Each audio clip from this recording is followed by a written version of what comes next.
So Die Hard 2 was a film that was released in 1990 and directed by Renny Harlin. Now, Renny Harlin is a very much appreciated director by myself. He is in charge of Deep Blue Sea. He is in charge of A Nightmare on Elm Street 4, which pretty sure was his directorial debut, and one of the Nightmare on Elm Street franchises, which I actually did appreciate a lot. He's also done a bunch, but he did Die Hard 2 in this nifty little 5 Die Hard pack. I won't talk about the fifth one because it's mostly hated. I've only watched it once, so I don't even have a big opinion on it anyway. However, Die Hard Part 2 is definitely a Christmas film, okay? Just like the first one is. And as I mentioned in my Die Hard review, there's things about it that I actually not really ashamed to say that I like a little bit better than the first film. Although I like the first film better as a whole, it doesn't touch the classicness of the first film. Die Hard 2 is awesome. I like Die Hard 2 better than Die Hard 3, personally. I know a lot of people like the third one way better. A lot of people even hate Die Hard 2, but I'm here to talk positive about it, and definitely gets 2 thumbs up for me. So if you're looking for a negative Die Hard 2 review, this is not the one. This is just following up the amazing and fantastic Christmas film Die Hard. So we start off with our hero John McClane. He is at a airport picking up his wife Holly from a flight home, and right away his vehicle is given a ticket because he's parking in the wrong place at the airport. Now he runs into this dick cop who I can't really pinpoint which other films this guy's been in, but I definitely recognize him as an actor, and I've seen him in many 80s and 90s films before. He's recognizable by face. I won't say what his name is in the film yet. We'll get there because his name is introduced later, not right at the beginning. He's just the dick cop who shows up at the beginning for now. And then we're introduced to whom we are supposed to assume that is the villain. I didn't write down actors' names, so I apologize, but this guy is completely stock naked. So he's this like muscular guy doing these like weird yoga moves and kind of martial arts kind of uh, exercise, I guess. I don't even know what to call it. But he looks badass. He looks threatening in a weird kind of psychotic way. So there's that. And then we're introduced to Holly on her flight, and she is flying beside this, I would say, crazy old lady who is that chatterbox lady that we all know and love in real life and in films. And she's talking about the dangers of the world, how she used to carry around pepper spray. But she now carries around a taser, and she claims that she used it on her dog once, and the poor thing limped for a week. So, no filter on this lady. It was absolutely hilarious. I laughed at that scene. We are then cutting to a really mean-spirited church scene. So, these villainous guys dress up as like electricians or something like that. They go to this church where this pastor or preacher is just chilling, watching TV, getting ready for the holidays. Lets them in thinking that there's some kind of power issue around town, which is what these guys say. And they come in and they very quickly shoot this poor innocent guy in a very stylized but mean-spirited action. Renny Harlin does love doing these kinds of mean-spirited, hard-to-watch displays of action and violence throughout his films. He's definitely famous for that. This one is no different because you've got like the whole religious setting and him falling on the pews and knocking all the pews over and him just being shot completely unsuspectedly. These guys are absolutely ruthless right off the bat. Another actor that shows up in here is Robert Patrick from I blanked there, I know. Robert Patrick from, of course, Terminator 2, playing the T-1000 as he's is as the role that got him famous anyway. He is a much more minor character in this, but he does show up as one of the baddies that goes on a shootout with McClane and some of the other characters later on in the film. But yeah, after that church scene was hard. After that really hard to watch church scene. This is basically their location where they start to set up for their diabolical plan for the film. I like how this one brings back the terrorist theme that the first film had, but in a different way, of course, playing out a totally different kind of heist situation. And this film is very snowy. Now, the first one was taking place in LA. You know, there's no snow in LA. It's a Christmas film. It felt like a Christmas film, of course, but you gotta have snow when you're having a Christmas film. And this film actually feels cold. It really makes you feel the temperatures that are, you know, going on throughout the story. And you really feel like with the snow blizzards and the nighttime atmosphere and timing of the movie too. Really cool stuff. So the environment of the film and the the atmosphere of it, definitely thumbs up on that one. That's something that I actually appreciated a little bit more in this film than I did in the first one. We're introduced to another guy on the plane. I don't exactly know how I feel about this character because he kind of is, he feels thrown into the plot. There's this guy on the plane that obviously has a history with Holly and has a restraining order on Holly because apparently Holly knocked two of his teeth out years before. He's not relevant in like the first film. He just kind of shows up, and he's a reporter. He's kind of a selfish, egotistical, semi-rogue reporter, I would say. But he's introduced as this guy who Holly used to know, and fucked with her, not sexually. I mean, fucked with her like somehow to the point where he harassed her or something, and she beat the shit out of him, and then he got a restraining order on him. But his whole plot in this film, I don't know. They could have just cut him out completely. He felt like a wasted character. I wasn't really into where they took him, and I kind of found like the thing about Die Hard 2 is it is a film with a lot of things going on and a lot of plot points, double crossings and stuff like that. Yes, but a little bit too messy of many plots going on at the same time. And you could have taken one or two of those plots right out of the film, and this one involving this guy, this reporter guy on the plane, I would say would have been one of them for sure. I like how they go right into the first shootout and how they take John McClane into the first shootout. I think I don't know how far-fetched it is for John McClane to kind of put two and two together with everything that's going on in the airport, because he's finding suspicion with these guys, and you know the way they're behaving, and he's kind of following them around, and he tries to get the attention of the airport police, who do dick all, of course, and how he starts to put two and two together and like find this strange situation going on with like the news reporter, I wrote her name down, Sam Coleman, trying to interview this guy, and she's like, "Can I have a word?" And he's like, "Yeah, I have two. Fucking you."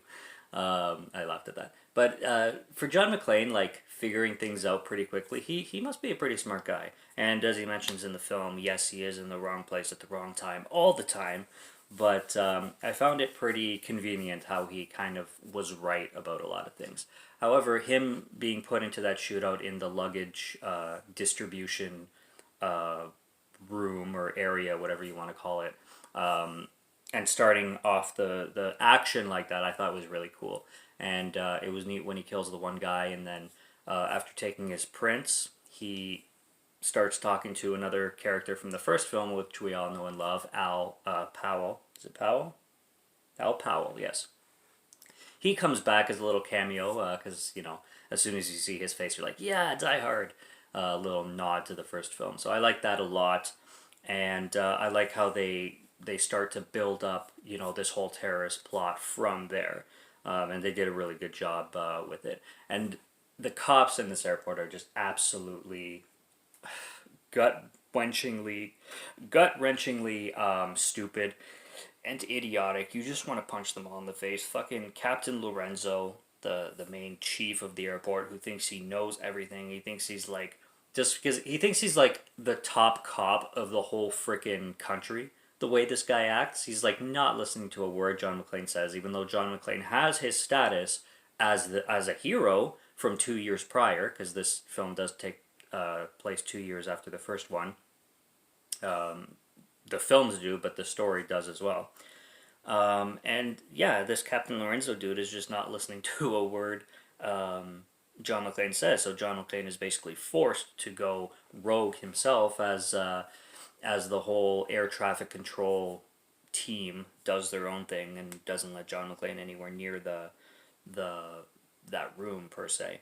But what the whole story is about is this guy named Esperanza, General Esperanza, who's basically a huge drug trafficking dude, and this main villain, who's, well, he's the main villain, Esperanza, but this other main villain, the main villain that you pretty much follow throughout the film, Colonel Stewart, who is ex-military and went super rogue himself, is kind of aiding Esperanza into the country.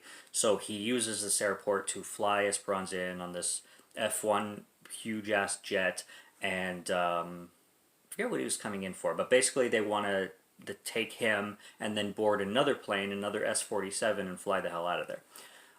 So that's basically what John McClane is aiming to stop, as well as trying to land Holly's plane onto this airport, which all the planes are suspended in the air because air traffic control is completely wiped off, and they have no communication anymore with the planes circling around the airport. And of course, eventually these planes are going to run out of fuel and start falling out of the sky. So they're very, very short on time, which is another reason why I don't understand how these airport police can be such egotistical idiots. I mean, the sticks up their asses and the fucking just the egos that they have is insanity to me in this film. But man, you got such classic action shit going on in this film that like spectacles. Like I love the scene where John McClane ejects himself out of the plane when they're tossing grenades into it, and his ejector seat goes right up to the screen and back down before his parachute takes off. It goes like right to the screen. I'm like, if they made this a 3D film, even back then, because they were already making 3D films back then, that would look amazing to watch in like a 3D theater or something like that. But obviously they were not gonna make Die Hard 2 3D. But regardless, if they did make that scene in 3D, it would have just been marvelous. This film is like really, it has great scenes like that and great moments like that, just all throughout the entire runtime. I love it, and I love McClane's like one-liners, like how can the same shit happen to the same guy all the time? And he's like, just wanted a plain old Christmas. Can't a guy just ask for like turkey and cranberry sauce, and now I'm fucking walking through a tin can, trying to go through all the air ducts and shit. Pretty much just like he did in Die Hard 2. So he's still crawling through air ducts and making a huge joke out of it. I love it. Um, and the whole plane crash is disturbing. I mean, planes freak me out in general. Anything involving plane crashes. I have the hardest time watching Final Destination, the first one, because of that. Sometimes, if I'm really not in the mood, I'll just skip the whole scene because I'm just like, fuck, I can't handle this. But yeah, the whole scene where the terrorists give the wrong coordinations for the plane landing, the British airline that's coming into the U.S., and they down it by like 200 meters. So instead of the plane going for a smooth landing onto the ground, they think the ground is like way further away than it is, and then immediately it shows up because everything's dark and it's a snowstorm. Immediately the pilot just sees the ground right there and doesn't even have time to adjust the plane, and then it just freaking glides down the runway and explodes. So sad. What is that, like 200 plus deaths? It's awful. And then again, McClane's still kicked out of the whole air control place. Although realistically, he wouldn't be able to salvage any other flights realistically, but still, like, they just treat him like he's such an idiot when they're the ones being idiots. It's just insanity. Um, so he just goes rogue. He basically runs his own mission for the rest of the film. He's really desperate to bring Holly's plane down, obviously with his wife in it. And that reporter character, Sam Coleman, she mostly was played off for jokes, but she's another character that's strange. First of all, she, in my opinion, is by definition, I know this is going to sound really rude, but she's by definition a butterface. Like, she is that butterface reporter who walks around thinking she's like the sexiest woman on the planet. She's like, you can tell she's like kind of trying to use her looks for stories or to get stories or reports, or like she'll like flaunt herself. You can tell she's trying so hard to do that. She's like that character. That character that that character that just seems so desperate for something, and they think they're offering something more valuable than it actually is. She's like that person. I know, I probably sound like a dickhead for saying that, but like she just strikes me as that character. It's funny. Well, I guess if you find it funny, but yeah, I like how like even closer to the end of the film when she tells McClane, she's like, "You get me that story, I'll have your baby." She's dead serious too, like the way she says it. She like means that shit. And then everything about John McClane using the news helicopter to jump on the wing of the plane, as completely far fetched and unrealistic as that whole scene is, it's still so amazing. Using his coat to like block the, I forget what that thing is exactly called, but the flap on the wing to stop, like basically stop it from being able to take off completely. The whole fight with Stewart on the wing, the fist fight, just total pure hand to hand combat, no weapons at all, classic shit. And then he breaks the fuel tank on the wing, so the fuel starts leaking, and then the villain kicks him right off the wing of the plane, thinking that he won, only to be yippee-ki-yay motherfuckered once again with the lighter and the whole stream of fire completely destroying and blowing the plane to smithereens. Now that's a good plane explosion that I could totally get behind. So that was awesome. And then, of course, now they have a whole flame path to guide all the other planes out of the sky, and it was a really like heroic moment for McClane at the end of the film. Kind of a little more heroic in some aspects compared to the first film. The first film's ending, like I would say, this one is just a more upscaled heroic moment for John McClane, at least in my opinion. And then there's the general, not the General Esperanza. I mean the black guy who was the commander of the military. The one that used to work, or the one that used to have Stewart under his wing. That whole double crossing was crazy, and I love how John McClane kind of again put two and two together and realized that his gun was filled with blanks, the one that he was using, and like nobody's getting hurt, or nobody's being shot, even though they're being shot at repeatedly. It's all blank, so nothing's going on, and he's like, oh shit! Again, another plot twist that comes out of nowhere and is just like thrown in there, but. Yeah, that's one double crossing that for sure you wouldn't see coming the first, well, not for sure, but at least the first time I watched this movie I was not expecting that. And I was rooting for that guy, the main colonel. He seemed badass, and he seemed like this is going to be the guy that's going to take down Stewart for sure, like and like he seemed so determined, the way he would talk on the walkie-talkie, the way he would communicate to Stewart. You would never think that they're planning this, that they are working together the whole time. So I did really like that twist. And then you have the cop that I was talking about at the beginning of the film, or at the beginning of this review. His name's Vito. That guy shows up and made John McClane's whole day miserable at the beginning of the film, and then he ends up being the brother of Captain Lorenzo, the guy who runs the airport, and also gives John McClane the whole hard time throughout the film. Perfect match as brothers. As soon as he introduces him as his brother, he's like, "Yeah, this is my brother Vito, the cop of the airport police officer head, whatever." You're like, yeah, obviously they're brothers. Obviously they're brothers. I really like how on the plane, on Holly's plane, they're watching The Simpsons. I noticed that in the background. I'm like, they're watching The Simpsons. That's fucking awesome. Of course, I love the Icicle Kill. I mean, how can you not love an Icicle Kill in a Die Hard film, or any film for that matter? John McClane just stabbing the guy right in the eye and right through the brain with an icicle. Best way, like... what a great kill, because, like, what evidence would you get in an Icicle Kill when it came to fingerprints? The thing would melt, right? Sick mind, I know, sick mind. But yeah, like just the whole like aesthetic of that kill is just it's a cheering moment for sure. It's a cheering moment on that one. And the snowmobile chase is great when they're using the blanks, not knowing they're using the blanks. I really like that snowmobile chase. But I think the best scene, other than the fight on the plane's wing, is the ejection, like from the plane when there's like 10, 20 grenades thrown into the plane. Or like how, and as an audience, you're like, how the fuck is McClane gonna get away from this one? And then ejection seat, baby. So that was cool.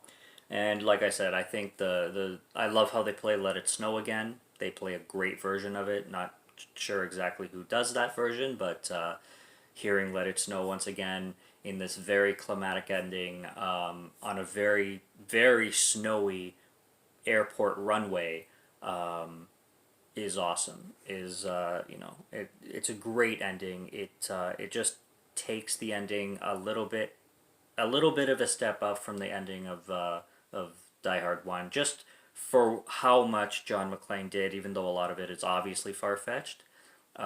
Just the impact that John McClane had as an action hero star in this film, I loved. So Die Hard 2 is such a huge win for me, man. For a long time, I liked Die Hard 2 better than the first. After many rewatches, obviously the first one wins by a lot, but especially the villain in Die Hard 1 by Alan Rickman, like, perfect. But Die Hard 2 is an awesome one. Awesome film, and the trilogy, the first three of them, are fantastic. But Renny Harlin, love the director. I love what he does. Like, I love the touches that he gives with horror films, action films, any film he does really is really good stuff. And yeah, Die Hard 2, strong recommendation for me. If you haven't seen any of them, go check them out. The first two Die Hards are, in my opinion, for sure Christmas films. And don't let anybody tell you otherwise. Ever. But yeah, that's it. Subscribe to Morgan Film Fan if you like to listen to my voice, or if you like my film reviews. It's almost Christmas. It is almost here. We're counting down the days. But lots more Christmas reviews to come for the month of December, and lots more afterwards, of course. But stay tuned if you're interested, and till next time, till next review, take care, have a good night, and cheers.